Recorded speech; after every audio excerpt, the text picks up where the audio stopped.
Hello friends, আজকে আরেকটা নতুন গল্প নিয়ে হাজির হলাম। আজকের গল্পের নাম হলো দি এলিফ্যান্টস নোজ, মানে হাতির নাক। এই গল্পের মধ্যে থাকা ইংরেজি প্রতিটা লাইনের বাংলায় বলা ছাড়াও এই গল্পের মধ্যে থাকছে ইন প্রেপোজিশনের ব্যবহার নিয়ে আলোচনা।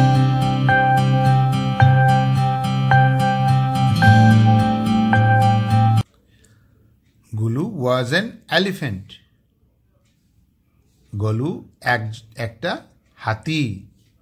He lived in a forest near the Brahmaputra. সে বাস করত. He lived in a forest, একটা জঙ্গলে. সেই জঙ্গলটি কোথায় ছিল? Near the river Brahmaputra. সেটা কাছে ছিল. সেই জঙ্গলটা কাছে ছিল. কিসের কাছে? নিয়ার দ্য রিভার, মানে নদী ব্রহ্মপুত্রের কাছে ছিল সেই জঙ্গলটা, যে জঙ্গলে আমাদের এই গলু এলিফ্যান্ট বাস করত। One hot summer day he came to the river two drink water.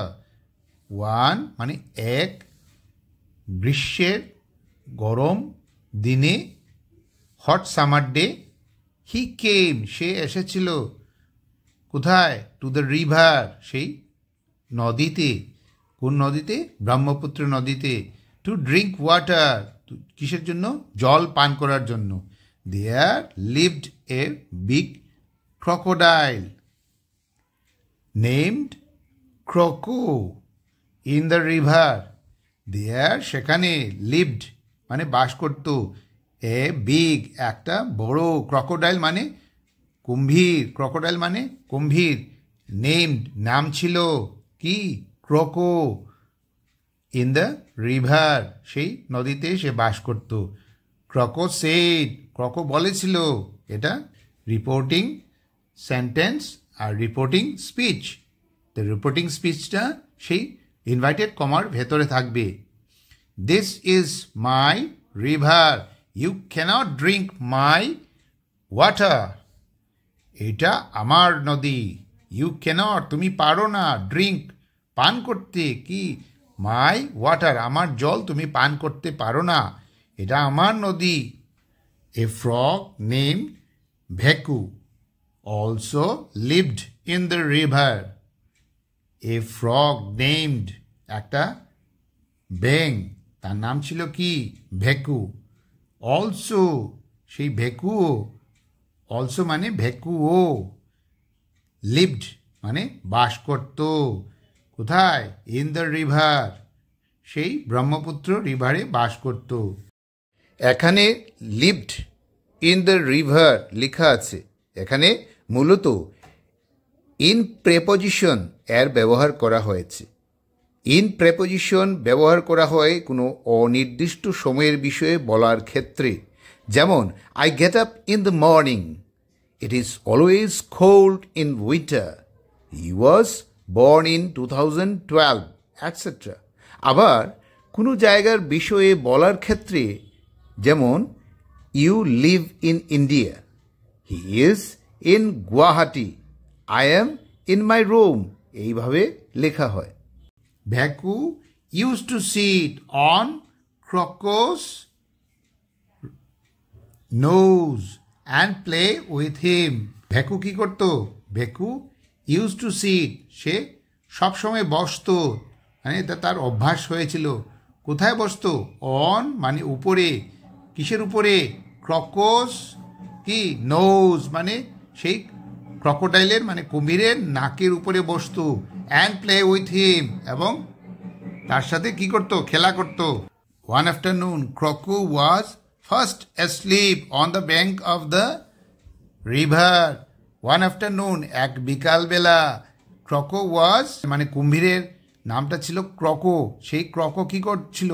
Was first asleep মানে ঘুমিয়েছিল, on the bank of the river সেই নদীর তীরে ঘুমিয়েছিল। Golu thought that he can drink water from the river. Golu thought মানে গোলু ভেবেছিল, that যে হি can drink সে পান করতে পারবে, কি ওয়াটার মানে জল ফ্রম দ্য রিভার কোথা থেকে নদী থেকে so he went to the river and began to drink water so তাই সে ওয়েন্ট টু দ্য রিভার সে গিয়েছিল ওয়েন্ট মানে গিয়েছিল এখানে গো থেকে এসছে ওয়েন্ট গো ভার্বের ভার্ব নাম্বার 2 মানে পাস্ট ফর্মে আছে তো এটা পাস্ট ইনডিফিনিট টেন্সে হবে এই সেন্টেন্সটা so he went to the river সে নদীতে গিয়েছিল অ্যান্ড এবং began to drink water began মানে আরম্ভ করেছিল টু ড্রিঙ্ক ওয়াটার মানে জল পান করতে আরম্ভ করেছিল the naughty frog Bhaku jumped out of the river and sat on Croco's nose naughty frog মানে দুষ্ট ব্যাংটি কি করেছিল ভ্যাকু তার নাম তো ছিল ভ্যাকু সে কি করেছিল jumped out of the river সেই নদী থেকে লাফ দিয়ে উঠেছিল অ্যান্ড এবং স্যাট অন ক্রকো's নোজ এবং বসেছিল কোথায় সেই ক্রকো মানে সেই কুম্ভীর যেটার নাম ক্রকো সেটার নাকের উপর উঠে বসেছিল তো স্বাভাবিক ক্রকো তো ঘুমিয়ে আছে এমন সময় তার নাকের উপরে উঠে বসেছে সেই ব্যাংটা ভ্যাকু তো তার ঘুম তো ভাঙবেই তো ক্রকো ওয়েক আপ অ্যান্ড সো গলু তো ক্রকো কী করেছিল ক্রকো ঘুম ভেঙে গিয়েছিল এবং অ্যান্ড সো যেমন দেখেছিল কাকে গলুকে ঘুম ভেঙে গলুকে দেখেছিল তারপরে কি বলেছিল he said I warn you not to drink water তো তাকে বলেছিল যে সেই গলুকে সে বলেছিল আই ওয়ার্ন ইউ আমি তোমাকে সাবধান করে বলছি warn you not to drink water তুমি জল পান করবে না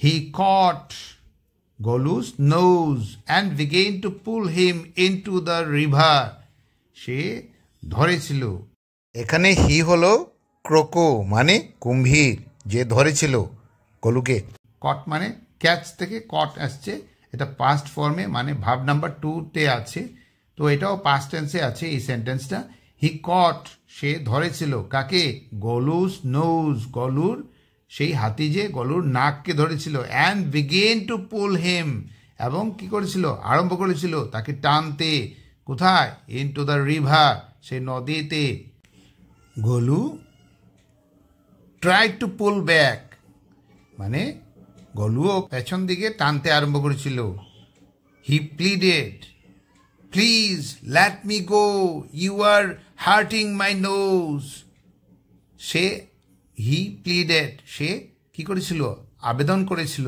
কার কাছে সে গম্ভীরের কাছে প্লিজ অনুগ্রহ করে লেট মি গো আমাকে যেতে দাও you are hurting my nose তুমি আমার নাককে আঘাত দিচ্ছ in the tug of war between Croco and Golu Golu the elephant's nose became long in the tug of war মানে এই দুইজনের মধ্যে যে টানাটানি সেই টানাটানির যুদ্ধের টানাপূরণে কী হয়েছিল বিটুইন মানে বিটুইন এখানে দেওয়া হয়েছে কারণ দুইজনের মধ্যে হলে একমাত্র বিটুইন হয় তো এখানে কার কার মধ্যে সেই ক্রকোডাইল মানে কুম্ভীর এবং সেই কি গলু মানে হাতির সাথে টানাটানি হচ্ছিল কি নিয়ে টানাটানি হচ্ছিল হাতির নাক নিয়ে হাতির নাককে কে টানছিল সেই ক্রকোডাইল মানে ক্রকো টানছিল তারপর কি হলো দেখো গলু দ্য এলিফ্যান্টস নোজ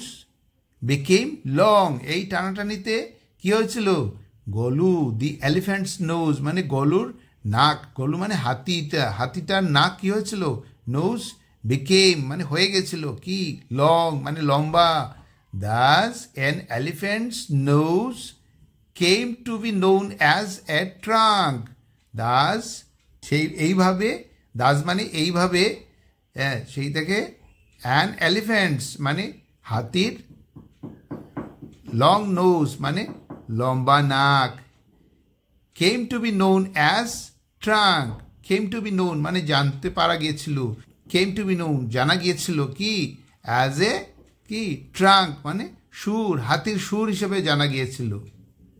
তো আজকে এই গল্পটা রিডিং শুনে কেমন লাগলো, যদি ভালো লাগে তাহলে সাবস্ক্রাইব করবেন, লাইক বাটন প্রেস করবেন এবং বেল আইকন প্রেস করবেন, যাতে আমার ভিডিও আপলোড করার সাথে সাথে তার নোটিফিকেশন আপনার তাড়াতাড়ি পেয়ে যান।